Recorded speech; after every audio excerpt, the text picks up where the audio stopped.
अक्कलकोट जवळ बाळकृष्ण नावाचा एक गोठेवाला राहत होता। त्याच्याकडे एक गाई होती। तो रोज तिचं दूध काढायचा आणि जाऊन विकायचा। त्याच्यावरतीच त्याचं घर चालायचं। पण एक दिवशी गायीने दूध देणं बंद केलं। त्यावर बायको सुद्धा खूप चिडचिड करायला लागली।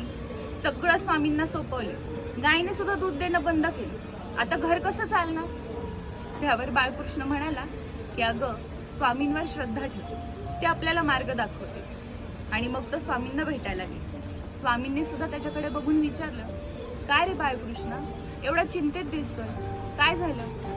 त्यावर तो रडत रडत म्हणाला, गायीने दूध देणं बंद केले, घर खर्चाला काहीच पैसे नाहीये।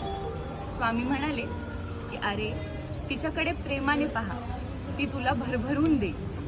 बाळकृष्ण घरी गेला आणि दुसऱ्या दिवशी त्याने तिच्या अंगावर मायेनं हात फिरवला।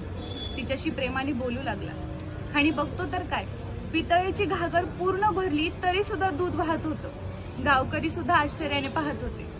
हेच तर ना, की आपण देवावरती श्रद्धा ठेवली की सगळ्या गोष्टी नीट पार पडतात। श्री स्वामी समर्थ।